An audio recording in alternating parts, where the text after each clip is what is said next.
नमस्कार बंधुओं, स्वागत करूंगा आपके अपने YouTube channel yes study by Bhanu sir पर। मित्रों, आशा है आप सब लोग स्वस्थ होंगे, मस्त होंगे, जबरदस्त होंगे। इसी आशा को लेकर मैं आप लोगों के बीच उपस्थित हूं। आज मैं आपको जानकारी देने वाला हूं राजस्थान में आचार संहिता लगने वाली है, लेकिन संविदा कर्मियों का अभी तक समझ से बाहर चल रहा है कार्यक्रम जो भी चल रहा है। तो मैं आपको आज उसी सभी जो भी गतिविधियां चल रही है, टोटल गतिविधि संविदा कर्मियों के लिए जो भी है उस पर बात करने वाले हैं। आपका दोस्त भानु शेखावत फिर से स्वागत करेगा आपके अपने YouTube चैनल यस स्टडी 2.0। दोस्तों, कंप्लीट सूचना आपको मैंने दी। संविदा कर्मियों की प्रोसेस जब से शुरू हुई, जब से मैंने आपको जानकारियां देना शुरू करी, और आज भी आपकी जो जानकारियां जिसका आप लगातार इंतजार कर रहे हैं, वो जानकारी देने का मेरा फर्ज है, क्योंकि आप लोगों ने मुझ पर विश्वास किया, मेरे साथ जुड़े हो, तो आपको सभी जानकारियां मैं दूं। साथ ही आप लोगों के लिए कोई मदद कर सकता हूं तो वो मदद मेरे को करनी चाहिए। ये मेरा दायित्व है, कर्तव्य है। बात करेंगे कुछ विभाग के जो भी संविदा कर्मियों को परमानेंट नहीं किया गया, उनकी भी बात करेंगे। कुछ बात करेंगे अपन के जिन विभागों को परमानेंट तो किया गया, लेकिन नियुक्ति ऑर्डर कब तक या फिर स्क्रीनिंग होगी तो वो स्क्रीनिंग कब तक होगी। समझ पा रहे हैं आप जो मैं आपको समझाने की कोशिश कर रहा हूं।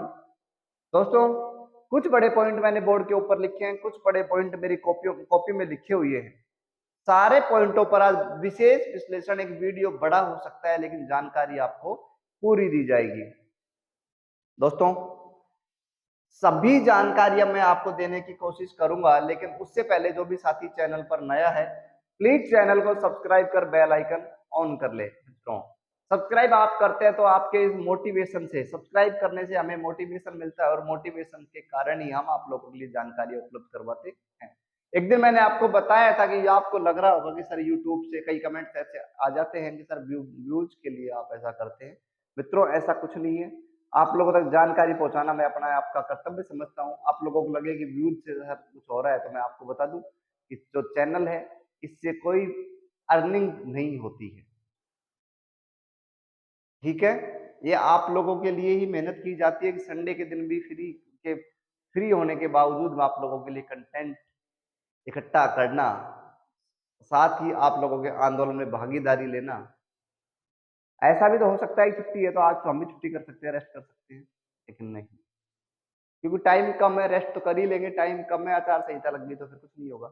इसलिए दोस्तों, आप लोगों के लिए ही मेहनत करते रहते हैं। दोस्तों, चार बड़े सवाल बोर्ड के ऊपर आपको दिख रहे होंगे।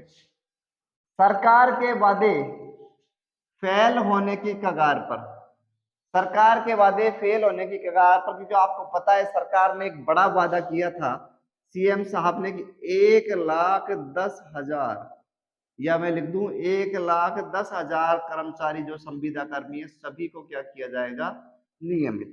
बिल्कुल, ये तो हमें कहीं नहीं दिख रहा है कि 1,10,000 को किया जाएगा, लेकिन एक बड़ी संख्या मैं आपको बता दूं कि परमानेंट होने वाली है। लगभग संख्या जो रहने वाली है वो रहने वाली है 35,000 से 40,000।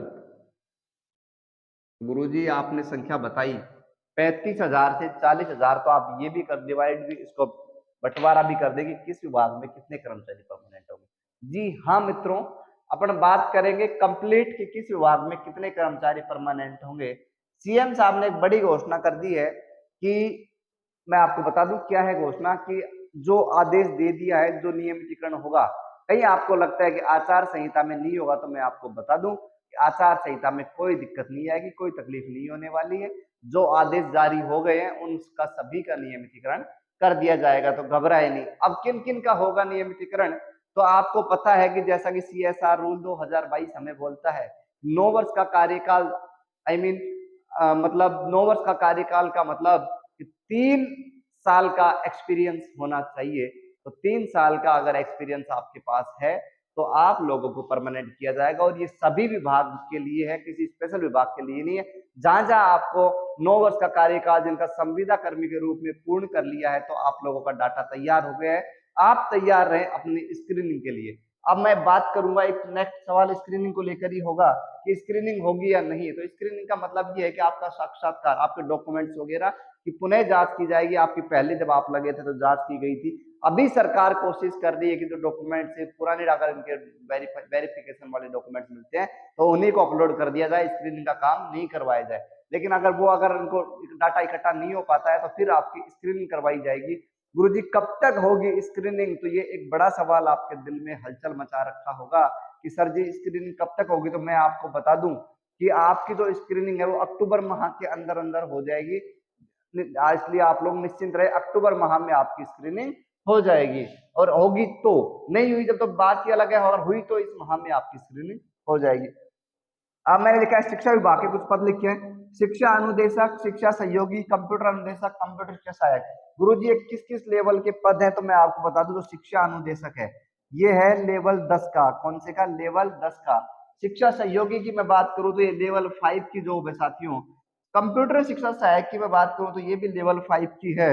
और कंप्यूटर अनुदेशक की मैं बात करूंगा तो ये लेवल 8 की नौकरी है। सभी नौकरियों को लेवल 8 में बांटा गया है। ये लोग परमानेंट होने वाले हैं, ये मैंने शिक्षा विभाग का लिखा है। अब साथ में लिखता हूं कि कौन कौन से विभाग से हो रहे हैं परमानेंट। पैरा टीचर्स की संख्या जितनी भी है, पैरा टीचर चाहे तो अल्पसंख्यक विभाग का हो चाहे पैरा टीचर्स हो, उनको नियमित किया जाएगा। पंचायत सहायकों वालों के लिए बात करूं, आपका आंदोलन 29 सितंबर को शुरू होता है। एक बड़ी ऊंची उड़ान लेने की उसमें आंदोलन में इतनी मतलब देख पा रहे थे कि इतनी हिम्मत है कि एक अच्छी उड़ान लेगा, लेकिन वो आंदोलन धीरे धीरे शांत होता हुआ नजर आया। और उसी वजह से आपकी जो 70% तक आपकी संभावना बन चुकी थी कि आप लोग कि परमानेंट होंगे आप लोग, लेकिन आप लोगों का आंदोलन ने एक हल्का सा ब्रेक लिया। और ब्रेक के बाद हमें महसूस हुआ कि जो आपका लोगों का आंदोलन है वो आंदोलन धीरे हो गए। और अब मैं आपको एक कड़वा सत्य बताता हूं कि जो पंचायत सहायक हैं उनका नियमितीकरण के आदेश जारी नहीं हुए हैं, और 30% चांस आपके पास है कि आपके नियमितीकरण के आदेश जारी होंगे। अन्य मुझे तो नहीं लगता कि पंचायत सहायकों के लिए सरकार सोचे।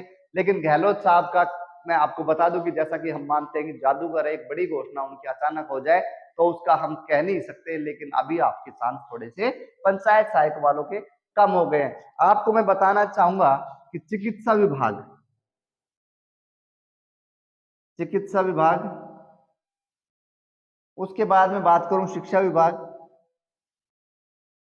पैरा टीचर्स, ये आप समझ पा रहे। कुछ विभाग मैंने लिखे हैं, लगभग 7 से 8 विभाग में कर्मचारी परमानेंट होंगे। जनता जल योजना वालों के लगातार कमेंट्स आते हैं, सर आप ही एक हमारी आवाज थे और आपने हमारी बात नहीं रखी। तो मैं आपको कहना चाहता हूं, आप लोगों के लिए भरसक प्रयास हमने किया है, और अभी आप लोगों के लिए भी शायद इसमें नियमितीकरण का जो लेटर जारी होंगे आप लोगों को देखने को मिल सकते हैं। लेकिन पंप चालकों को अभी से संविदा कर्मी माना गया है दोस्तों। तो काउंट, अब आपकी गिनती काउंट होना शुरू हुई है।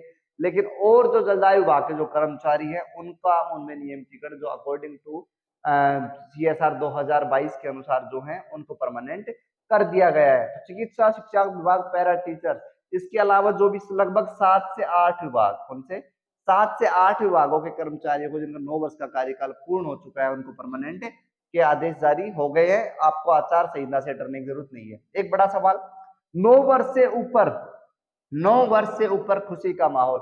जी हाँ, 9 वर्ष का आदेश जारी हो गए थे, 9 वर्ष से ऊपर सभी को। आपको पता है फाइल अनुमोदित हो गई थी आपकी, तो अब आपकी फाइल अनुमोदित हो गई है। तो अब आप घबराए नहीं, निराश ना हो, अब खुश रहें, क्योंकि 9 वर्ष वालों तक तो कोई दिक्कत थी नहीं। तो लगातार हम बात करते आ रहे थे, लगातार लगभग 1 महीने से। 5 वर्ष वालों के लिए थोड़ी सी आफत बनी कि सर हमारी फाइल अनुमोदित क्यों नहीं हो रही है। तो मैं आपको कहना चाहूंगा कि अगर 9 वर्ष वाले परमानेंट हो जाते हैं, लेटर वगैरह जारी हो जाते हैं, उसके बाद शायद हो सकता है कि 5 वर्ष वालों के लिए भी सुनवाई हो जाए और 5 वर्ष वालों का भी काम नियमितीकरण को लेकर हो जाए।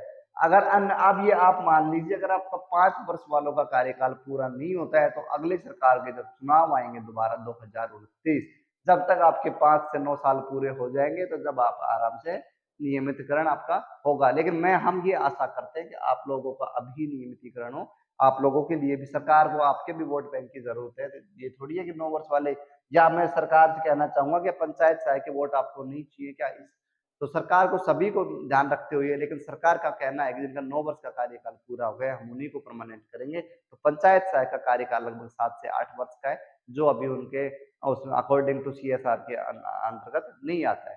तो मित्रों, आज की जानकारी थी, आशा करूंगा आप सब लोगों को पसंद आई होगी। पसंद आई है तो वीडियो को लाइक शेयर कमेंट, साथ ही चैनल को सब्सक्राइब करें। मिलते हैं दोस्तों किसी अन्य वीडियो में अन्य सूचना के साथ।